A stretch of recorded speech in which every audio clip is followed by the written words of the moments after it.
Video में आगे बढ़ने से पहले चैनल को सब्सक्राइब करना ना भूलें। हेलो दोस्तों, स्वागत है आपका आपके अपने यूट्यूब चैनल नॉलेज सिस्टम में। और मैं योगेश कुमार गुप्ता आज एक जो साहित्यिक समीक्षा है, जो एक संपादकीय का जो एक लेख है, जो कि राष्ट्रदूत जयपुर में, जो कि राजस्थान का एक बहुत बड़ा एक न्यूज़पेपर है, जिसमें 27 सितंबर 2023 को जो एक लेख छपा है, जो कि है जो वर्धमान महावीर खुला विश्वविद्यालय की जो कुलपति है प्रोफेसर कैलाश सोडानी द्वारा लिखा हुआ, उसका एक जो लेख है यूजीसी से प्रताड़ित खुले विश्वविद्यालय। तो उसकी कुछ समीक्षा के लिए आज हम यहाँ पर हैं और मैं योगेश कुमार गुप्ता आज उसके बारे में हम पढ़ने वाले हैं। तो यहाँ से आप देख सकते हैं कि एक जो ये लेख लिखा हुआ है, हेडिंग से ही आपको पता लग रहा है कि यूजीसी से प्रताड़ित खुले विश्वविद्यालय। तो इस हेडिंग से ही आपको काफी कुछ समझ में आ गया होगा कि जितने भी जो खुले विश्वविद्यालय हैं, ओपन जो यूनिवर्सिटी है, बहुत सारी यूनिवर्सिटी है पूरे भारत में। Indira Gandhi national open university है, इसके अलावा और भी अलग अलग राज्यों में बहुत सारी जो ओपन यूनिवर्सिटीज हैं, वो यूजीसी से मतलब यूनिवर्सिटी ग्रांट कमीशन से किस प्रकार प्रताड़ित हैं, या उनकी क्या क्या जो कमियां हैं जिनसे कि उनको लगातार जो कुछ समस्याओं का जो सामना करना पड़ता है, तो उसके बारे में एक जो लेख है और उस लेख के बारे में हम आज यहाँ पे डिस्कस करने वाले हैं। जैसा कि देख सकते हैं कि प्रोफेसर कैलाश सोडानी, जो कि वर्तमान में कुलपति हैं वर्धमान महावीर खुला विश्वविद्यालय के, और इस यूनिवर्सिटी के क्या क्या समस्याएं हैं उनके बारे में यहाँ पे डिस्कस किया हुआ है। तो कुछ बेसिक चीज़ों के बारे में हम यहाँ पे डिस्कस करें तो सबसे पहले इन्होंने जो लिखा है कि भारत में दुनिया में दूरस्थ शिक्षा का प्रादुर्भाव प्रतिभावान एवं गरीब बच्चों के लिए, मतलब इन्होंने लिखा है कि गरीब बच्चों के लिए यहाँ पे होता है। और जो नई शिक्षा नीति है जो कि अभी 2020 में जो जारी की गई है, उसमें भी 2035 तक जो उच्च शिक्षा में जो नामांकन है उसे 30% से बढ़ाकर 50% तक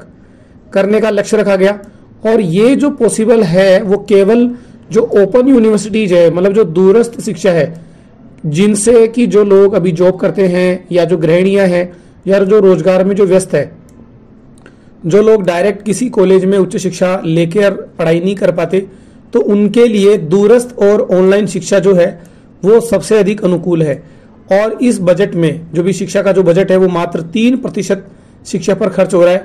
जिसमें जो नई शिक्षा नीति है उसमें यह भी रखा गया कि इसका जो खर्चा है वो लगभग 6% तक किया जाए।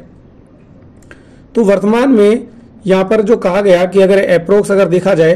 तो शेष जो शिक्षण संस्थाएं हैं उनमें 94% विद्यार्थी है, वहां मात्र 6% खर्च हो रहा है। तो बजट की जो कमी है उसमें यहाँ पर बताने की कोशिश की है कि राज्य स्तरीय जो विश्वविद्यालय जो कॉलेजों में शिक्षकों की भारी कमी है, और जहां पर रेगुलर स्टूडेंट्स मतलब जा नहीं पाते क्योंकि वो अपनी जॉब में व्यस्त है, या जो घर की गृहिणियां हैं वो घर के कामों में व्यस्त रहती है, तो उनके लिए किस प्रकार से खुले विश्वविद्यालय जो ओपन यूनिवर्सिटीज है वो किस प्रकार उपयोगी हो सकती है। हालांकि हम ये भी देख पा रहे हैं कि जो शिक्षकों के अभाव में कई रेगुलर जो यूनिवर्सिटी है जो कॉलेज है वो टीचिंग के नाम पर कैसे विद्यार्थियों को धोखा दे रहे हैं। क्योंकि रखा तो यही जाता है कि ऐसा बताया जाता है कि जो रेगुलर यूनिवर्सिटी है वहां पर रेगुलर पढ़ाई होती है, विद्यार्थी पूरी तरह से रेगुलर जाते हैं। हालांकि ये सबको पता है कि ऐसा संभव नहीं है। तो यहाँ पर जो प्रोफेसर जो कैलाश सोडानी जी है उन्होंने इस चीज का पूरा एक चिंतन किया है और यहाँ पर बताने की कोशिश की है कि ये सब लोग जानते भी हैं कि ऐसा कुछ भी नहीं है, क्योंकि सब लोगों को पता है कि रेगुलर कॉलेज एक लिखने के लिए केवल रेगुलर होते हैं, बाकी रेगुलर ना तो स्टूडेंट वगैरह जाते हैं, ना रेगुलर वहाँ पे क्लासेस लगती हैं, और ना ही शिक्षकों द्वारा रेगुलर वहाँ पे क्लासेस लिखी जाती है। सही बात कि ये एजुकेशन सिस्टम जो दूरस्थ शिक्षा का है जिसके लिए लोग नेगेटिव बातें करते हैं, तो उसमें जो सर हैं प्रोफेसर साहब हैं उन्होंने लिखा है कि वर्तमान में संवाद के लिए केवल जरूरी नहीं कि जो ऑनलाइन एजुकेशन की अभी वर्तमान में किस तरह से, मतलब कोविड के बाद में तो किस प्रकार से ज्ञान की एक तरह से बाढ़ आ चुकी है, और जो नॉलेज जो है वो व्हाट्सएप, गूगल, ट्विटर, फेसबुक आदि के जरिए भी जो प्राप्त किया जा रहा है। वर्तमान में जो ज्ञान के लिए क्लासरूम जरूरी नहीं है, इसके अलावा जो व्हाट्सएप, ट्विटर पर भी ज्ञान मिल रहा है। और वर्तमान में जो online shopping, online banking, online office वगैरह जो दूरस्थ शिक्षा की तरफ, तो ये भी जो एक तरीका है ये भी ऑनलाइन एजुकेशन दे रहे हैं। और इस एजुकेशन सिस्टम में लगभग हम मान के चलें कि अगर जो 110% विश्वविद्यालयों में राजकीय खुले विश्वविद्यालय, मतलब जो गवर्नमेंट की जो ओपन यूनिवर्सिटीज है वो केवल मात्र 18 हैं।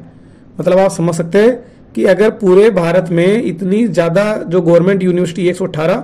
उनमें से जो ओपन यूनिवर्सिटी जो है वो केवल 18 है, क्योंकि हर स्टेट में लगभग एक ही है। जैसे राजस्थान में केवल वर्धमान महावीर खुला विश्वविद्यालय है। और यहाँ पर जब वर्धमान खुला विश्वविद्यालय की इसकी जो कार्य पद्धति है उसकी तुलना में बहुत ही सरल व सुगम होती है, जहाँ पे पूर्ण स्वायत्तता के साथ शानदार गति से संचालित हो रहे हैं। हालांकि यहाँ पर ये लिखा हुआ है कि ये जो नियमित विश्वविद्यालय जो है वो अपनी स्वायत्तता रखते हैं, मतलब अपने मनमर्जी से फीस लेते हैं और मनमर्जी से जो है वो खर्चा वगैरह करते हैं, क्योंकि उनमें ना किसी को लेना ना किसी प्रकार का कोई टारगेट वगैरह भी इसमें होता नहीं है। जबकि यहाँ पर अभी जो प्रोफेसर सुडानी जी है जो यहाँ पे कहते हैं कि जो पाठ्यक्रम में जो यहाँ पर जो बदलाव देखा गया, क्योंकि नई शिक्षा नीति में जो दूरस्थ जो शिक्षा केंद्र के लिए जो यूजीसी का यूनिवर्सिटी जो ग्रांट कमीशन है उनका जो इतना ज्यादा उनका एक प्रतिबंध जो लगा हुआ है, तो उनका कहना है कि अगर स्टेट खुला विश्वविद्यालय में अगर इतना ही नियंत्रण अगर रखना ही है तो फिर कुलपति का पद ही समाप्त कर देना चाहिए। तो ये एक बहुत बड़ा एक संदेश दिया जा रहा है कि अगर इस प्रकार से जो डीईसी है, जो डिस्टेंस एजुकेशन जो काउंसिल है, अगर इतना ही नियंत्रण खुले विश्वविद्यालय पर रखना चाहती है तो सारा जो स्वायत्तता अगर उनके पास है ही नहीं तो फिर कुलपति का पद ही क्यों रखा गया है। अब यहाँ पे आप देखें तो इन्होंने जो कहा है कि विश्वविद्यालय में काम करते हुए केवल 10 माह हुए हैं और अनुभव के आधार पर ये जो कह रहे हैं कि यहाँ पर जो साथी अध्यापक है, मतलब 2017-18 विनियम के दौरान कि हमेशा केवल कभी दूरस्थ शिक्षा ब्यूरो या कभी नैक जो एक संस्था है जो कि मान्यता प्रमाण करती है और यूनिवर्सिटी को ग्रेड प्रदान करती है, तो उनके लिए फॉर्म भरने में ही लगे रहते हैं। मतलब पूरा जो स्टाफ है वो इनकी मान्यता लेने के लिए या जो पाठ्यक्रम की जो मान्यताएं हैं, क्योंकि कई बार ऐसा हुआ है कि कुछ कोर्सेज को लगातार बिना किसी कारण से बंद भी कर दिया गया है। और वर्धमान महावीर खुला विश्वविद्यालय की भी मैं बात करूं तो यहाँ पे जो पीजी डिप्लोमा जो कोर्सेज थे, जैसे पीजीडीसीए जो कि एक बहुत बड़ा कोर्स है, post graduate diploma guidance and counselling वाला जो कोर्स था पीजीडीजीसी, तो पीजीडीजीसी जैसा कोर्स और पीजीडीसीए कोर्स जिसकी वर्तमान में बहुत ज्यादा डिमांड है, लगातार इनकी जो इंक्वायरी जो होती है इन्हें बंद कर दिया गया। और बंद करने का नतीजा ये निकला कि जो बाहर की जो प्राइवेट यूनिवर्सिटी जो है वो बिल्कुल एग्जाम के एक दिन पहले भी प्रवेश लेके फीस लेके इनमें एडमिशन लेती है। और उसके बाद ये तो आप सबको पता है कि किस प्रकार से उनमें एडमिशन होता है, उनमें एग्जाम का तरीका किस प्रकार से होता है और एग्जाम कितने प्योर तरीके से रहते हैं, इसमें कोई बताने की आवश्यकता नहीं है। ये सबको सब पता है कि इस प्रकार की जो यूनिवर्सिटी है, जो प्राइवेट यूनिवर्सिटी है, उनमें एग्जाम का पैटर्न कैसा रहता है, किस प्रकार से मतलब एक तरह से विद्यार्थियों का शोषण होता है, क्योंकि पढ़ाई तो कुछ होती नहीं है, बस डायरेक्ट एडमिशन होता है और एग्जाम के एक दिन पहले भी एडमिशन होता है। और कई बार तो ऐसा सुनने को मिला है कि एग्जाम के दिन ही एडमिशन हो जाता है और उसी दिन एग्जाम भी लग जाती है, केवल एक दिन में सारे पेपर लग जाते हैं और उससे के 1 महीने बाद, 10 दिन बाद, 15 दिन बाद आपको 80% तक की डिग्री भी मिल जाती है। तो प्रश्न यहाँ पर यह उठता है कि ये सब जो जानकारी है कि ये मान्यता का जो मतलब ये जो रखा गया है, तो ये सब केवल जो ओपन यूनिवर्सिटी के लिए रखा गया है, क्योंकि इसके अलावा जो कई प्राइवेट यूनिवर्सिटी जो हैं उनमें इस तरह की मान्यता के लिए क्यों नहीं एक प्रतिबंध लगाया जाता। क्योंकि ये तो आप भी समझ सकते हैं कि इनकी मान्यता का मतलब जो प्रोसेस है वो प्राइवेट यूनिवर्सिटी तो कभी पूरा ही नहीं कर पाएगी, लेकिन उनके पास स्वायत्तता है, केवल सरकार की तरफ से मान्यता है। अब ये सरकार किस प्रकार से उनको मान्यता दे देती है, क्या ये सबको नजर नहीं आता कि ऐसी जो प्राइवेट यूनिवर्सिटी है जो केवल डिग्री बांटने का काम करती है, ऐसी यूनिवर्सिटी को जो गवर्नमेंट की तरफ से या जो सरकार जो है वो मान्यता दे देती है, तो इसमें क्या लॉजिक है कि एक प्राइवेट गवर्नमेंट यूनिवर्सिटी जो कि अपने हमेशा रूल फॉलो करती रहती है और एक तरफ ऐसी प्राइवेट यूनिवर्सिटी जिनका कोई बैकग्राउंड नहीं होता, जो एजुकेशन सिस्टम में जिनकी मान्यता, जिनका कोर्स कंटेंट बिल्कुल आसान होता है, उनको तो मान्यता मिल जाती है कि वो पीजीडीसीए का कोर्स या बड़े बड़े जो कोर्सेज हैं वो अपने मनमर्जी से चला ले और एक दिन पहले एडमिशन ले और 1 महीने के अंदर डिग्री दे। और एक तरफ यहाँ पर यह कहा गया, देखिए ये कि एक एग्जाम्पल भी इन्होंने दिया है कि देश के जो नेक से मान्यता प्राप्त नहीं की है, मतलब कई 78% ने, तो फिर ये देश के जो 18 ओपन यूनिवर्सिटी जो हैं उनके ऊपर ये क्यों कहा गया कि 30 जून 2022 तक नेक की मान्यता ही होनी चाहिए। तो इस वजह से यूनिवर्सिटी में जो एडमिशन वगैरह का जो प्रोसेस था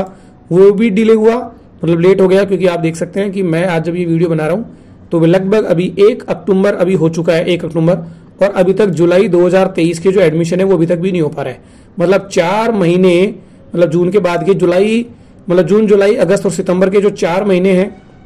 वो केवल इन्हीं के प्रोसीजर में, मतलब नेक के द्वारा जो सर्वेक्षण जो होना था, जो सर्वे होना था, उसी में लगे हुए हैं। मतलब 4 महीने का काम पूरा केवल इसी में लगा गया कि कैसे भी नेक की मान्यता मिल जाए और एक अच्छी ग्रेड मिल जाए। मतलब ग्रेड के लिए पूरे 4 महीने लगा दिए गए। और यहाँ पर देखा जा रहा है कि कई प्राइवेट यूनिवर्सिटी जिनके पर नेक की मान्यता का कोई प्रोसीजर नहीं है, केवल आसान तरीके से ये सब चला जा रहा है। और यहाँ पर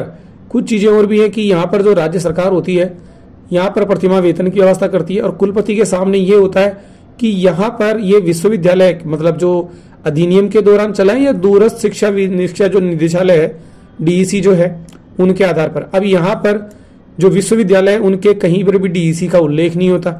अभी कुछ समय पहले एक योजना जो थी राजस्थान सरकार ने भी यहाँ पे लॉन्च की, जिसमें जिन्होंने भी विद्यार्थी मतलब जो प्रवेश लिया उनमें प्रवेश लेने वाली जो बालिका थी उनको 100% फीस का पुनर्भरण किया। और ये भी देखो यहाँ पे एक लिखा हुआ है, एक अनुमान इन्होंने यहाँ पे डाला है कि 37,560 छात्राओं को फीस का पुनर्भरण भी किया गया। हालांकि मुझे भी पता है कि इसके लिए बहुत सारे जो नियम कानून जो थे वो बहुत ज़्यादा हार्ड थे और इसके लिए शायद आसान ये भी था। कई जगह कई छात्राओं का ये भी कहना था कि अगर राजस्थान सरकार को अगर पुनर्भरण करना था तो इतना हार्ड प्रोसीजर क्यों रखा गया, क्योंकि ये तो तब भी रख सकते थे कि जैसे अगर कोई लड़की या जब एडमिशन लेती है तो जन आधार कार्ड से भले ही फॉर्म भरा जाता है और अगर ये डिसाइड है कि वो महिला है तो फीस के लिए फिर स्कॉलरशिप अप्लाई करने के लिए विशेष प्रावधान करने की जरूरत ही क्या है। एक सामान्य तरीके से जब सभी को फीस का पुनर्भरण करना ही था तो डायरेक्ट भी जब पता लग रहा है कि जन आधार कार्ड के अकॉर्डिंग की अगर महिला है लड़की है तो उसका फीस का पुनर्भरण तो फीस में वहीं से छूट दे दी जाती। लेकिन उसके लिए एक बड़ा प्रोसीजर एक अपनाया गया और ये 37,560 का जो फिगर है, हालांकि अप्लाई कई लोगों ने किया और कई तो अप्लाई नहीं कर पाए, कईयों की कई स्कॉलरशिप के लिए अप्लाई करने का जो प्रोसीजर वो इतना हार्ड लगा कि वो आसानी से कर नहीं पाए। कईयों के रिजेक्शन भी हुए, कईयों के कुछ प्रॉब्लम्स आई, कई डॉक्यूमेंट्स पे साइन नहीं करवा पाए, कोई की आय का, कईयों को जाति प्रमाण पत्र वगैरह के इशू आए। तो ये सब चीज़ें इनके सामने थी। चलो उसके बाद की अगर बात करें तो यहाँ पर जो प्रोफेसर साहब है उन्होंने एक मुद्दा यहाँ पर उठाया है कि जो विश्वविद्यालय जो अनुदान आयोग है वो केवल अपने बारे में मतलब जो उच्च शिक्षा केवल जो खुला विश्वविद्यालय से ही पूर्ण करना चाहते हैं। जैसे मैं मेरी बात करूं तो मैं लगातार वर्धमान महावीर खुला विश्वविद्यालय से 2011 से मतलब लगातार मैं यहाँ से डिग्री ले रहा हूँ और लगभग 5-6 डिग्री मैंने यहाँ से हासिल की और बहुत आसान तरीके से मतलब पढ़ाई करके और अच्छी परसेंटेज के साथ मुझे मिली। पढ़ाई भी मैंने की, हालांकि मैं ये नहीं कह रहा हूँ कि पूरे टाइम, लेकिन एक घर बैठे आराम से पढ़ाई भी कर रहे हैं और अपनी जॉब भी कर रहे हैं। तो हमारे जैसे जो स्टूडेंट भी हैं जो अपना जॉब भी करते हैं उनके लिए तो ये वर्धमान महावीर खुला विश्वविद्यालय जो एक तरह से वरदान की तरह है। हालांकि बहुत सारी समस्याएं हैं, क्योंकि समस्याओं की बात करें तो ज़्यादातर जो स्टूडेंट है वो परेशान रहते हैं कि यहाँ पे अगर आप कॉल करोगे तो कभी कोई कॉल ही नहीं उठाता। और जो यहाँ का जो सिस्टम है, अगर आप बात करें कि जो रीजनल जो सेंटर है वहाँ पर अगर आप जाते हैं तो वहाँ पर तो किसी को कोई जानकारी होती ही नहीं है। काउंसलर जो वहाँ बैठा रखे हैं उन काउंसलर को किसी प्रकार का नॉलेज वहाँ पे नहीं होता है। काउंसलर खुद ये कहते हैं कि भाई हमें नहीं पता है, आप कोटा बात करो। तो हर चीज़ के लिए तो कोई कोटा जाएगा नहीं, तो फिर रीजनल सेंटर बनाना और या जो स्टडी सेंटर बनाने का औचित्य यहाँ पर क्या है। बहुत सारे स्टूडेंट्स कांटेक्ट में हैं, वो बताते भी हैं कि आप कांटेक्ट कीजिए, कोटा जाइए। तो छोटे छोटे कामों के लिए जब कोटा जाना पड़ता है, कई चीज़ें हैं मतलब बुक्स टाइम पे नहीं आती, कई बार जो असाइनमेंट है उनके मार्क्स अपडेट नहीं हो पाते, कईयों के क्या प्रॉब्लम चल रही है, कभी कोई सूचना नहीं मिलती, कईयों के मैसेज नहीं आते, फ़ोन वहाँ पे उठाते नहीं है, ईमेल का कोई प्रोसेस नहीं है। मतलब बहुत सारी कमियां हैं कि पेपर का जो पैटर्न है वो भी मतलब बिल्कुल ऐसे सही है, लेकिन कई बार ऐसी चीज़ें होती है कि स्टूडेंट के अभी कई एग्जाम्पल ऐसे देखने को मिले, पता नहीं कॉपियाँ किस प्रकार से चेक होती है कि एक मतलब एक कॉलेज के जो प्रोफेसर जो लगभग 20 साल से पढ़ा रहे हैं उनके केवल 2 नंबर आते हैं।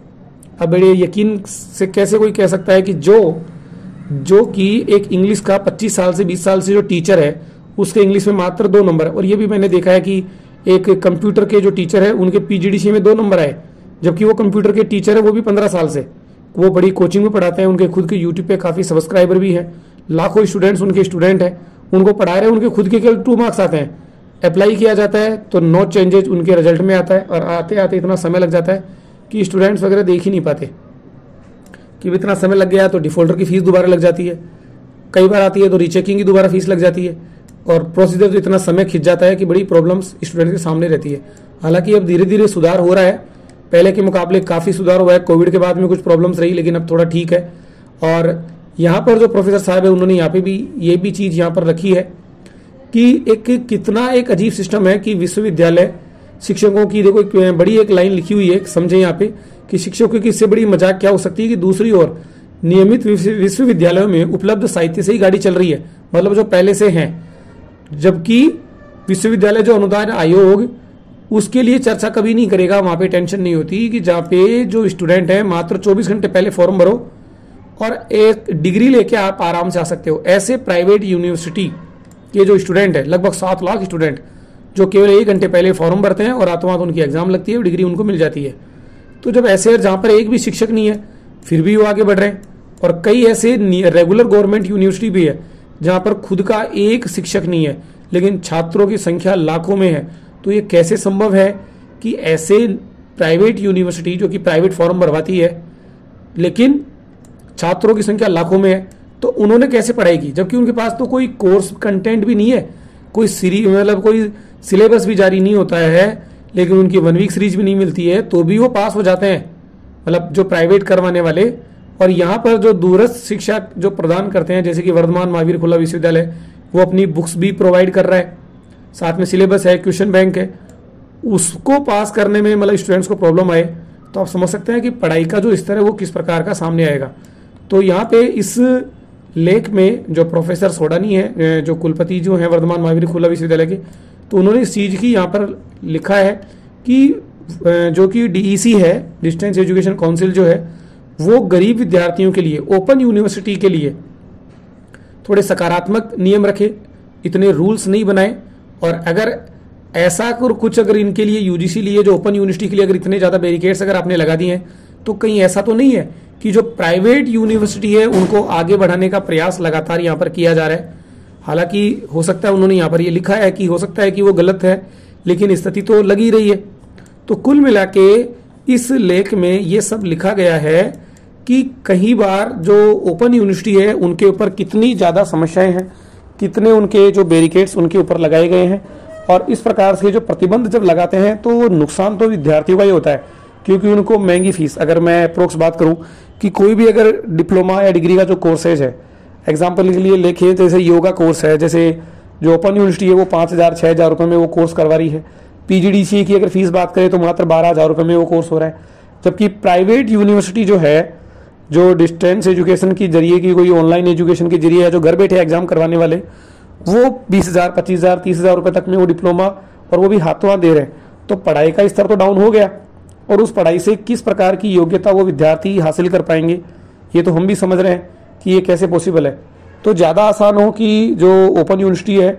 इनके अंदर कोर्स को बढ़ाया जाए, मतलब जो कोर्स का जो कंटेंट है वो, मतलब कोर्स जो ज़्यादातर कोर्स है जो इग्नू में जैसे कोर्सेज होते हैं, तो कोर्सेज का जो स्तर है वो बढ़ाया जाए। और कुछ ऐसे सुझाव भी मतलब मैं भी यहाँ पर देना चाहूँगा कि जो भी ओपन यूनिवर्सिटी के जो भी परीक्षा केंद्र हैं, मतलब जो स्टडी सेंटर होते हैं या जो रीजनल सेंटर है, वहाँ पर भी एक अच्छा जो स्टूडेंट की सहायता के लिए एक मतलब वो बनाया जाएगा, एक मतलब एजुकेशन हेल्प का एक सेंटर बनाया जाए जो कि विद्यार्थियों की समस्याओं को हल कर सके।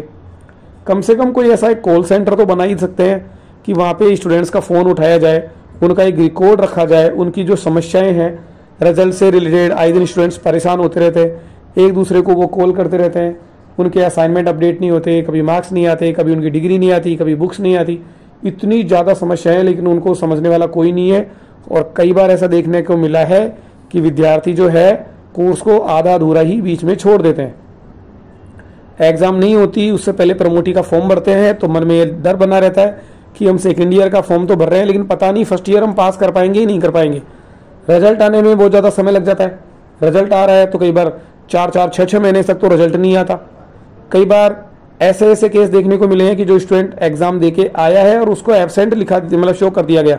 अब उसके लिए चक्कर भी काट रहा है, तो स्टूडेंट ही काट रहा है, 3-3 बार चक्कर काट रहा है, लगातार वो मेल कर रहा है, लेकिन कोई जल्दी से सुनवाई नहीं होती। हालांकि सब कुछ अच्छा भी है, कुछ चीज़ें हैं, लेकिन अगर ये सुधार अगर हो जाए तो ओपन यूनिवर्सिटी के जो एडमिशन है वो बहुत ज़्यादा है। और कई बार ऐसा है कि स्टूडेंट्स कोर्स को बीच में छोड़ के हाथ जोड़ लेते हैं कि भैया ये तो ओपन यूनिवर्सिटी से तो हम कोर्स कर ही नहीं पाएंगे, क्योंकि इसका जो प्रोसीजर वो बहुत हार्ड है। स्टाफ को भी थोड़ा सा इस तरह से अपने आप को मोटिव करना चाहिए और स्टूडेंट्स की हेल्प के लिए मतलब तैयार रहना चाहिए कि, और अगर ये सब बहाना बनाना कि भाई हमें जानकारी नहीं है, हर चीज़ के लिए कोटा जाइए, तो फिर अगर कोटा ही हर चीज़ के लिए जाना है तो फिर